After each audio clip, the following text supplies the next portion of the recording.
The pro custom controller market just got a whole lot more interesting with Hex Gaming entering the scene. I recently learned of this company and I ordered and received a completely custom DualShock 4 Edge controller from them, and I am thoroughly impressed. Not just with the available customization options, but with the turnaround time of ordering it and getting it in my hand. I ordered this custom controller directly from them, and within a week it was shipped from Shenzhen, China, and in another couple of days I received it. And that's phenomenal delivery time in comparison to other custom controller makers out there. Some of them you have to wait a couple weeks, and you really don't know. The turnaround time is kind of slow, and Hex Gaming got this thing to me really quickly. Hex Gaming is doing something unique with their business model as well.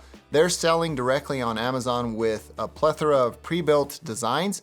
I assume delivery time on these types of orders is expedited in comparison to completely customizing your order, especially when Hex Gaming begins to offer prime delivery on more of their pre-built controllers to their customers. At the time of this video, some of them have prime delivery available, but not all of them. So if you're in a hurry, you can take a look at their pre-built options through the link in the description. But before you do that, full disclosure, those are my affiliate links.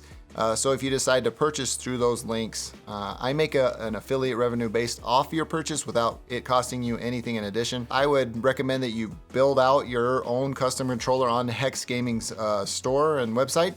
That'll also be linked in the description. That has no affiliation, and get exactly what you want.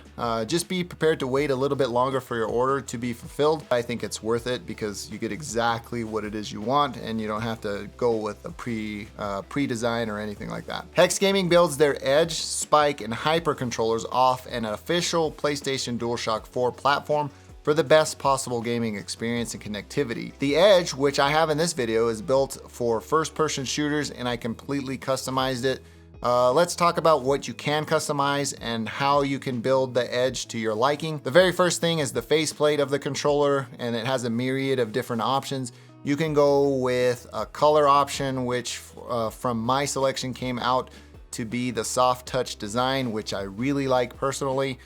You can do a pattern, which has a couple of hydro dip designs that look pretty nice from the online design preview. You can go full chrome, which probably isn't the best for me because I can see this thing gathering fingerprints like it's no one's business. And finally, you can go the full textured route, which is a reverse match of the back case if you want to go that way. The D-pad and the face buttons all have the same selection options, which give you the ability to select a matte, glossy, chrome, or metal design.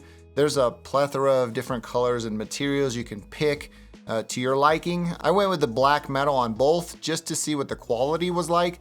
The metal face buttons are replicas of a 9mm casing with a discharged primer, which is cool and all, but I can see these types of buttons gathering a bunch of dirt and grime over time. And you know, if you eat some Cheetos or something and you go to touch the face buttons, those little grooves and stuff are gonna get some things in them.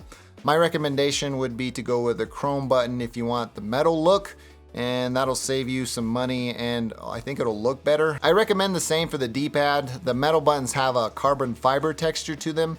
They're really grippy, but they'll also pick up dirt and grime like that of the face buttons as well. So again, I would go chrome here. The PS button has been replaced by a Hex Gaming logo, and it comes in either black or white. That's to be expected, and I think it's a pretty clean little logo if I do say so myself. The touchpad and share buttons are made in matte, glossy, or chrome. The chrome options for the touchpad come in some other funky gradient colors that are an interesting selection to say the least. I went with the black chrome for both of those, the share button and the touchpad on this build, to match the aesthetic of the look that I was going for. With the chrome, it does block out the line light at the top of the DualShock 4 controller, and I kind of like that. All the PlayStation Hex Gaming controllers come with a 6-in-1 interchangeable thumbstick that offers 3 different heights, which come in either domed or concave style. You can also have them made in black, white, or clear. Those same colors and material options are available for the left and right thumbstick bases as well. I went with black on the thumbsticks for the aesthetics of my design to kind of match it, and the clear for the bases for an element of interest, as you can see the thumbstick mechanism pretty clearly through that clear plastic on the thumbstick base. The L1 and R1 have matte, glossy, and chrome options. Same with the L2 and R2. I went with black chrome for the L1 and R1 and a glossy white for the L2 and R2. These series of buttons are the ones that I wish came in the metal option, as they seem to take a bit more punishment in use, and I think they are primed to be made out of that type of material. The back case of the controller can be customized in a soft touch texture, an OEM type color and texture, which is less grippy, or a hydro dip pattern.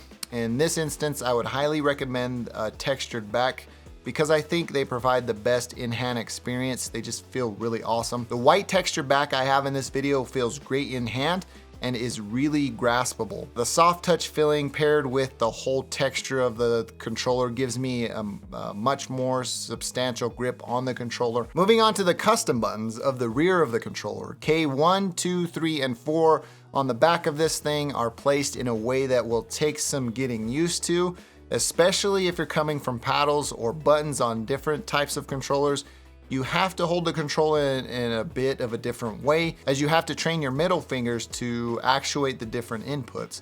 And that's one finger for two different inputs depending on how you're pushing it. I like that there are 4 and their placement is decent. These inputs also come with a remappable capability out of the box, and it's an easy process to go through. You just hold L1, R1 down on the D-pad and X for a couple of seconds, and then the button blinks to blue, and then you remap to where you need to go. You push the button you want to remap to on the K button series, hold for a second, wait till it blinks, then you're done.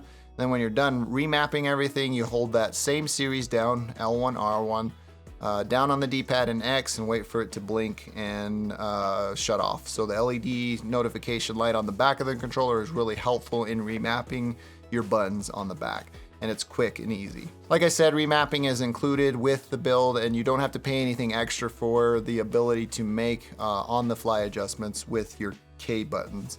Hex Gaming gives you the option to add fast shot hair triggers to L1, R1, L2, and R2.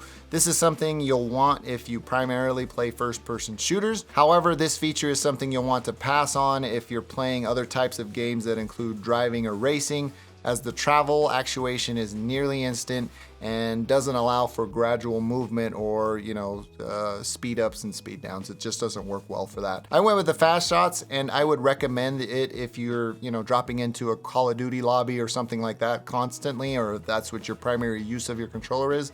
It definitely helps with reaction speed and gives you a leg up on your competition. The Edge controller by Hex Gaming can be used on PS4, PS5 with PS4 games, and the PC in either a wired or wireless configuration or use case.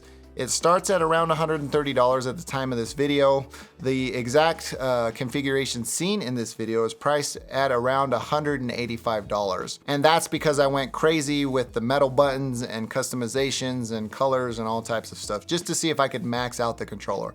I think this is the max that it can be. You could probably spend like $4 or $5 more, but at 190 bucks, I think you get a really good value for your money, considering other manufacturers with this type of customization can run you upwards of $250 to $300. You could easily get this same feature set at around $150 with some other exclusions, like just swapping out chrome buttons or colored buttons, colored texture backing, and maybe some basic thumbsticks. You'd still get the fast shot bumpers and triggers, 4 remappable back buttons, and a killer custom controller, and save some money while you're at it. If you wanted to just go with the pre-built option, they started around $170 on Amazon, and some of them have Prime delivery availability right now.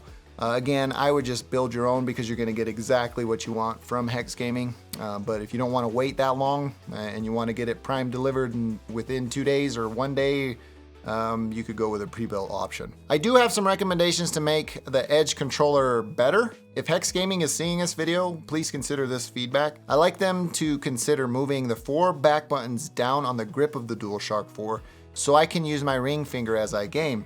Moving the K buttons down would be an awesome revision to the controller.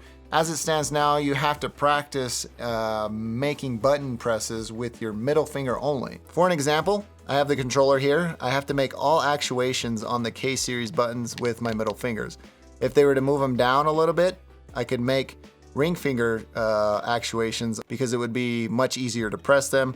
And then getting into those intense situations, I wouldn't be pressing 2 inputs at a given time because I'd be able to press it with my ring finger as I make those adjustments, because these fingers are free and available. So if they move these down just a little bit, I could push these 2 buttons out here with this set of fingers, and these 2 buttons up here with this set of fingers. Moving them down into a more vertical orientation would lessen that learning curve quite a bit and make this controller out of the box ready without much practice. The next thing is more of a preference recommendation to Hex Gaming on my behalf. I'd like to see that fast shot buttons made into a digital trigger and bumper system. The fast shot actuation feels a bit mushy feeling as you press them, and I've been spoiled by the mouse click feeling on many previous or other manufacturers controllers. The fast shots aren't bad and they perform fine and flawlessly. It's just that I'd like to have a much more crisp click experience with my R2 and L2 buttons. So what would be my recommendations? If you're in the market for a custom gaming controller, it comes in at an affordable price and has a high quality controller right out the box and is just ready to go, Hex Gaming may be the solution for you. I would recommend to you that you do build your own on Hex Gaming's website so you can get exactly what you want, because you are spending a pretty penny in customizing your professional gaming controller. If you have a PC or you game on PlayStation 4 still, or you're still using PlayStation 4 games on the PS5, the Edge controller is something that is of huge value to me. It gives me the edge against the other competition. I'm not a professional gamer by any means, but I really like this controller. And their quality is really good considering the price point, the time that it took them to deliver, the customization options, the included stuff that they throw in on this controller for the affordable price. Considering other manufacturers, kind of hard to beat Hex Gaming's options, and I really like that they've come on scene and kind of introduced themselves as the new kids on the block with really high quality gaming controllers. And that makes me really excited for what they're gonna bring to market with the PlayStation 5 DualSense controller, because there's not a whole lot of options available right now, if any. I mean, Battle Beaver makes one, but you have to get on a waiting list and it takes 8 weeks to get a basic DualSense controller with 2 buttons on it. That's not enough for me. I want to completely customize the whole look of the controller and have 4 inputs on the back. As soon as they drop the DualSense custom controller builder, I'm going to get that in hand because I'm really excited to have that. Before I close, I must disclose Hex Gaming did reach out to me, asked me if I wanted to custom build my own controller, and then I did that and they sent it to me, and I went through the whole process as if I was a customer, but I didn't pay for this. So, I mean, take it as what it is. These are my full unvetted thoughts. Hex Gaming didn't see this before I published it or anything like that. I am gonna get the DualSense and look forward to that. If you're interested in that, make sure to subscribe because that will come as soon as they have them available. Well, that about does it for me in this video. If you liked it, please feel free to give me a thumbs up. If you didn't, you know what to do. Thank you for taking the time to watch. I am Tomas, and I will catch you in the next one.